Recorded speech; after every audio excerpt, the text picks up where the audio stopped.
어렵고 골치 아픈 정치 현안들을 여러분께 속 시원하게 설명해드리는 정치 오프너 순서 시작해 보겠습니다. 오늘의 첫 번째 키워드 뭔지 볼까요? 반성. 저 앞에 한 글자가 빠졌네요.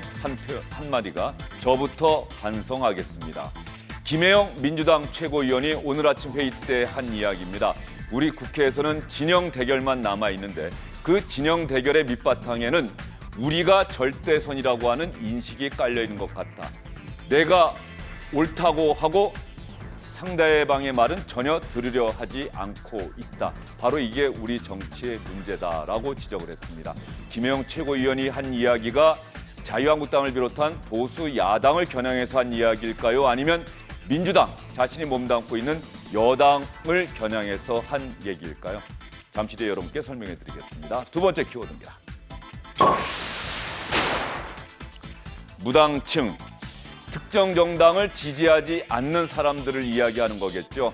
조국 법무부 장관 임명을 전후로 실시된 각종 여론조사, SBS도 여론조사를 실시해서 한가위 연휴 때 여러분께 8시 뉴스를 통해서 전해드렸습니다. 조국 장관 임명에 대해서는 분명히 반대하는 목소리가 찬성한다는 목소리보다 더 컸는데 그렇다고 해서 자유한국당을 지지하는 여론 더 커지지를 않았습니다. 이 이유가 어디에 있는 건지 여러분께 오늘 자세히 전해드리도록 하겠습니다. 다음은 마지막 키워드입니다. 그때 달라요. 예전에 SBS 우차사의 인기 코너 제목 중에 하나였죠. 무엇을 두고 하는 이야기일까요? 바로 검찰의 피의사실 공표, 이 문제에 대한 여당과 자유한국당의 태도를 얘기하는 겁니다. 법무부와 민주당이 피의사실 공표를 제안하는 방안을 추진하기로 했습니다. 모레 당정협의하겠다는 건데 자유한국당에서는 지금 조국 법무부 장관 가족에 대한 검찰의 수사가 한창 진행 중인데 이 수사 진행 상황을 언론이 취재해서 보도하고 있는 것, 이것을 못하게 하겠다는 뜻 아니냐? 법무부가 조국 장관 일가족을 위한 법무부냐? 이렇게 반발하고 있습니다. 정치적 이해관계에 따라서 피의사실 공표에 대한 태도가 달라지고 있는 상황 여러분께 설명해 드리겠습니다.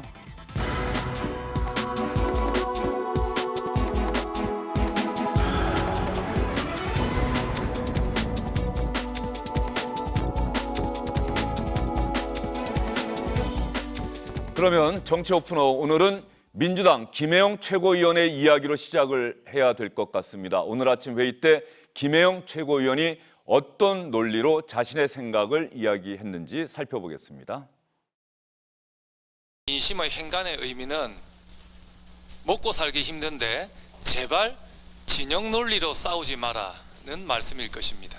지금 국회는 여야 간에 생산적인 토론은 없고 진영 대결만 남았습니다.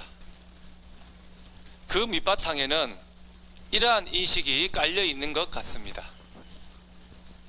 우리가 절대선이다. 너희는 악이다. 그런데 절대선이 존재합니까? 우리 말만 옳다고 하고 상대방의 말을 들으려고 하지 않습니다. 국회의원들이 자극적인 발언, 국민을 편가르는 발언으로 자신의 정치적 주장을 합니다. 한쪽에서의 자극적이고 편가르기 발언은 상대 쪽에서의 같은 발언으로 이어지고 이것이 반복됩니다.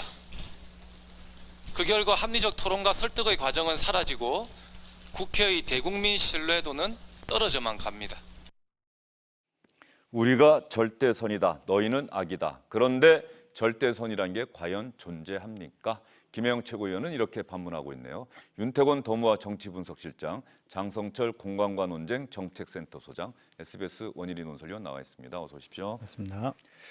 먼저 두 분께 여쭤볼까요? 장성철 어떻게 드셨어요? 장성철 소장님은? 용기 있는 소신 발언에 박수를 보냅니다. 당내에서는 무척 많은 비판을 많이 받겠지만요. 제가 봤을 때는 민주당 의원 중에서 추석 민심을 가장 정확하게 전달한 유일한 의원이 아닌가 그런 생각이 듭니다. 예, 윤태권 실장 생각은 어떻습니까? 명절 때 들었다고 이야기했지 않습니까? 지역 민심이 반영된 이야기인 것 같아요. 김혜영 최고위원의 지역구가 부산 연제구거든요. 부산 연제구는 부산에서는 시청, 법원 뭐 이런 데들이 좀 밀집해 있는 곳입니다. 좀 중앙의 의미인데 여기서 이제 김혜영 의원이 지난번에도 신승을 했었고 또 40대 젊은 국회의원이고 또 흑수저 출신 법조인이니까 본인의 그런 상징성에도 부합하는 것이고 지역 민심도 이제 수렴을 해서 이야기한 것 같아요.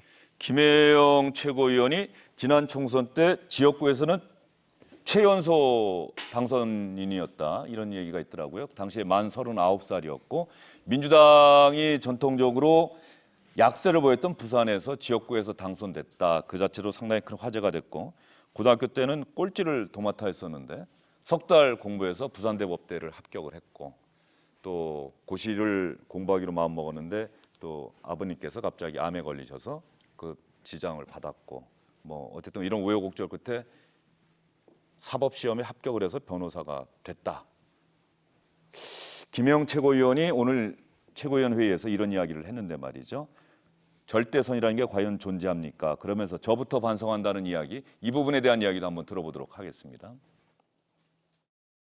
국회가 어떻게든 사회의 갈등을 조정하고 국민들을 통합하는 방향으로 나아가야 하는데 오히려 갈등을 증폭시키고 국민들을 분열시키고 있습니다.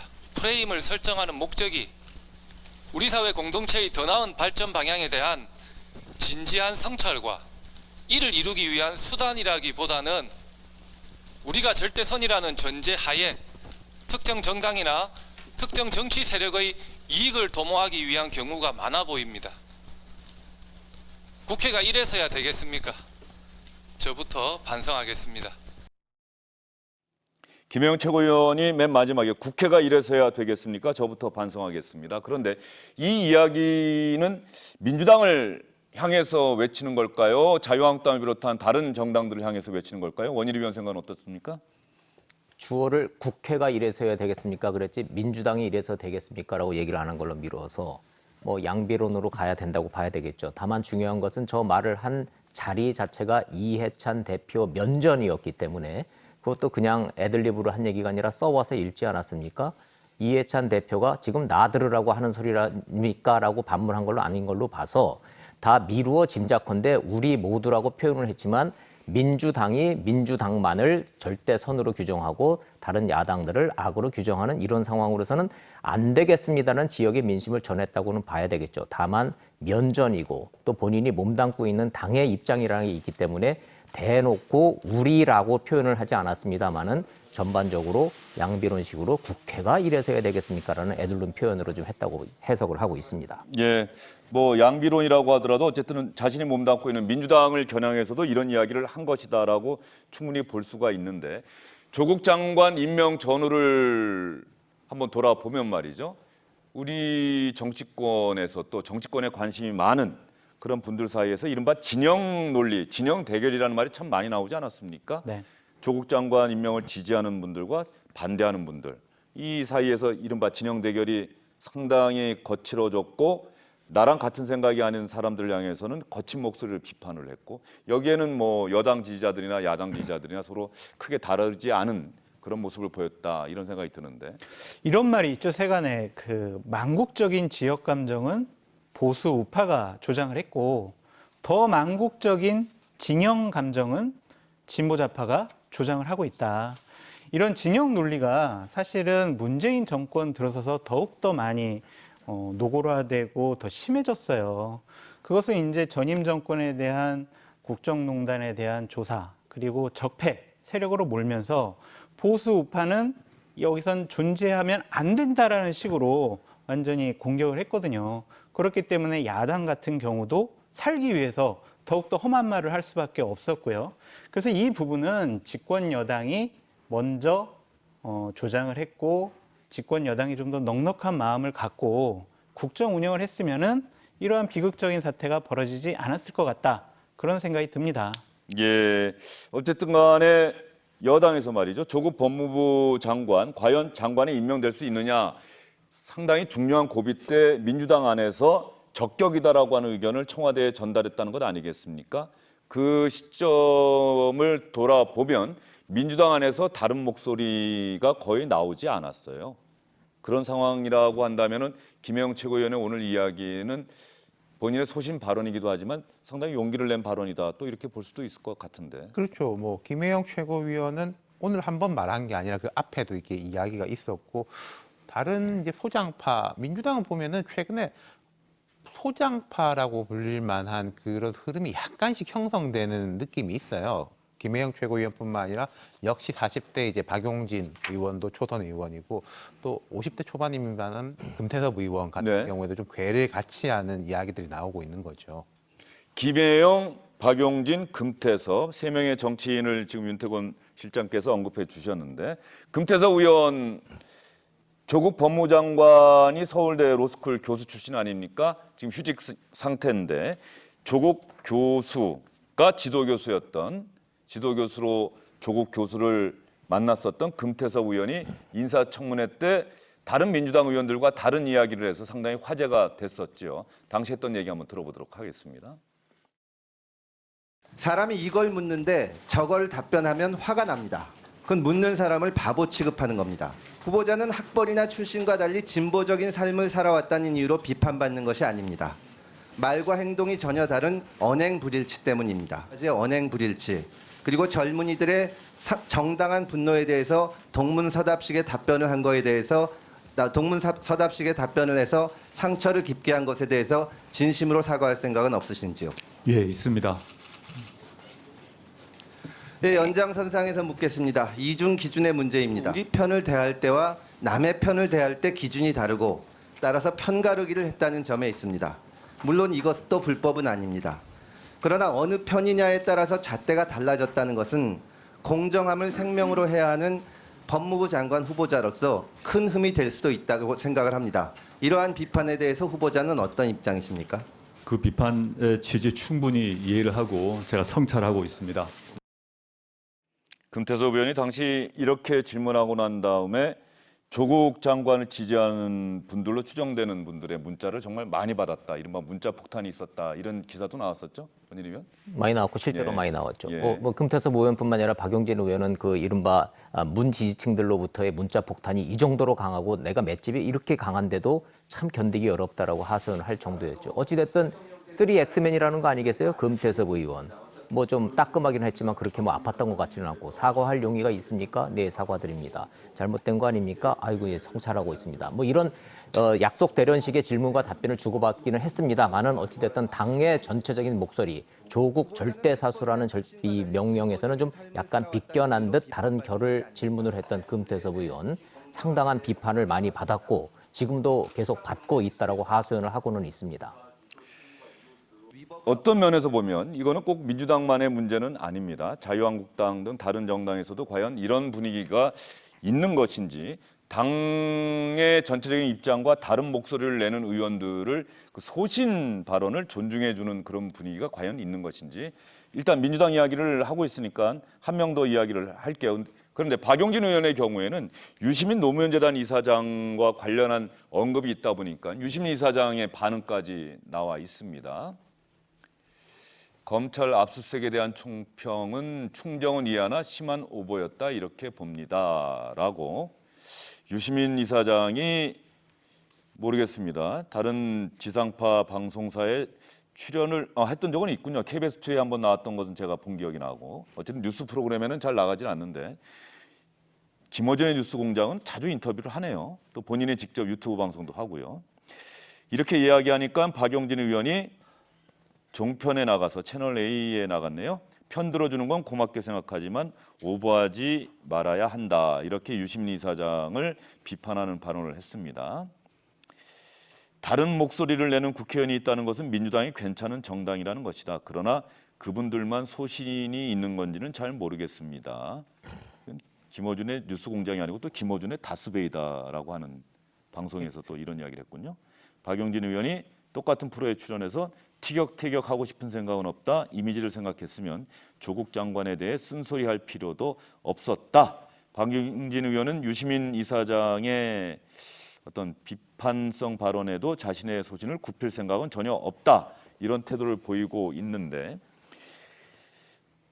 유시민 이사장 얘기를 좀 자세하게 전해드릴게요. 민주당 소신파로 박용진, 김혜영, 금태섭 의원에 대해 언론에서는 의로운 분들처럼 치켜 올렸다. 지지자 중에서 조국 장관을 반대하는 분들이 있어서 다른 목소리를 내는 의원이 있다는 것은 민주당이 괜찮은 정당이라는 것을 말해주는 것이다. 당에 기여를 하시는 분들이다. 그런데 이런 유시민 이사장의 표현을 보면은 무슨 이야기를 하려고 하는지 흐름 따라가다 보면은 정작 다 이야기가 끝나면 조금 다른 이야기를 하고 있는 것 아닌가 하는 생각이 좀 들 때가 있는데 이번 것도 마찬가지인 것 같아요. 결론은 당신들 마음에 안 들어. 왜 당론 안 따로? 이런 얘기네요. 근데 이게 다원화된 민주주의 사회에서 일사불란한 당론? 이것은 민주정당에 어울리지 않습니다. 보통 이제 당대표나 원내대표들이 출마를 할 때요. 의원 개개인의 소신 그런 것들을 저희가 잘 지켜주겠습니다라고 하면서 이제 출마를 하거든요. 그런데 되고 나면 항상 당대표나 원내대표의 얘기를 따라주길 바래요. 우리가 이런 것들은 지난 정권에서 참 불행한 일로 봤는데 지난 정권의 박근혜 정권 때 친박 세력들이 당을 완전히 좌지우지했잖아요. 조금 다른 목소리를 냈던 유승민 원내대표에 대해서 너 나가라, 너 원내대표 그만둬라 이러면서 박근혜 정권이 무너지는 시발점이 됐다고 생각을 하거든요. 당내의 다양한 얘기는 그 당이 건강하다는 것을 입증해 주는 겁니다. 유시민 이사장처럼 이렇게 비아냥거리거나 조롱할 일은 아니라고 생각이 드네요. 예, 윤태곤 시장은 어떻게 보십니까? 근데 그러니까 지금 현재 이제 민주당에 대해서 우리가 이야기를 하고 있지만은 다른 정당들도 그렇고 이 균형점을 어떻게 잡느냐. 당이 중요할 때는 일사불란하게 한 목소리를 내 가지고 돌파하는 것. 그리고 방금 우리가 이야기한 것처럼 각각의 이제 소신들이 이제 아름답게 형성되는 것. 두 가지가 다 사실 필요하거든요. 근데 지금 보면은 민주당은 대통령 임기가 한 중반 정도로 가고 있고 지지율도 이전보다 좀 떨어졌으니까 이런 목소리가 나올 때가 됐어요. 하지만 민주당 내에서는 과거 참여정부 때라든지 그 앞에 계파 갈등에 대한 트라우마가 강했기 때문에 지금 이런 이 강경 지지층들이 똘똘 뭉쳐가지고 딴 목소리를 못 내게 하는 문화가 좀 있는데 앞으로 이런 것들이 좀 어떻게 균형점을 맞춰서 갈 수 있을지를 봐야 될 것 같아요. 이건 뭐 한국당의 과제이기도 하죠. 문자 폭탄이라고 하는 건 사실은 지난번 민주당 대선 후보 경선 당시에도 화제가 됐었고 문재인 대통령이 당시 후보 시절에 일종의 양념 같은 것 아니냐라고 이야기를 했다가 다음 날에 또 발언을 정정하고 사과하는 그런 일도 있었던 일인데 말이죠. 이런 분위기 더군다나 지금은 총선을 한 7개월 정도 앞둔 상황 아닙니까? 우리 장성철 소장이 정치권에 오래 몸담고 있었고 지금 자유한국당의 전신인 정당에 오랫동안 몸담고 있었는데 총선을 앞두고 있었기 때문에 의원들이 이런 소신 발언하는 게 좀 어렵다. 이 얘기가 맞습니까? 어떻습니까? 그렇죠. 왜냐하면 당론과 다른 얘기를 하면 공천을 안 주려고 그래요. 불편하니까요. 아니 우리 편이 아니다. 그럼 너는 공천을 줄 필요 없다 이렇게 생각할 텐데 김혜영 의원 같은 경우에는 저희가 뭐 폄훼하는 건 아니지만 정치공학적으로 한번 분석해 볼 필요도 있어요. 부산 지역 같은 경우엔 이 문재인 정부에 대한 반감이 좀 높아지고 있고 조국 장관에 대한 반대 여론층이 한 60%까지 나오는데 그 지역 민심을 거스르다가는 내년 내가 공천을 받아도 당선되기 어렵겠구나라고 생각을 했을 거예요. 그렇기 때문에 민심을 따랐는데 제가 집권 여당에게 좀 하고 싶은 얘기는 뭐냐면 밀린다고 생각을 하면 밀리면 레임덕이 오는 것이 아닌가? 그렇게 착각할 수가 있어요. 민심을 따라야 레임덕이 오지 않는다. 이렇게 조언해주고 싶습니다. 민심을 따라야 레임덕이 오지 않는다. 지난 총선 때 이른바 친박 진영이 했던 이 공천 파동, 네. 또 김무성 당시 대표의 이른바 옥새 파동도 있었죠. 그런 일이 있어서는 선거에서 이길 수가 없다. 민심을 따라야 한다. 뭐 그런 말씀을 해주셨는데 어쨌든 김혜영 민주당 최고위원의 오늘 이야기는 정치권에 몸담고 있는 분들이 한번 생각해 볼 만한 일이 아닐까. 단지 얘기한 대로 편애할 발언은 아닌 것 같다. 정말 민심이 어디에 있는지 절대선이라는 게 과연 존재하는 것인지 항상 얘기를 할 때 혹시 내 이야기가 틀릴 수도 있다. 또 내 이야기와 다른 생각을 하는 사람도 있다라는 점을 잊지 않고 정치를 한다면 더 많은 사람들의 지지를 받지 않을까 이런 생각도 듭니다. 다만 지금 민주당 이야기를 했습니다만 자유한국당에서도 다른 목소리를 내기는 쉽지 않아 보이는데요.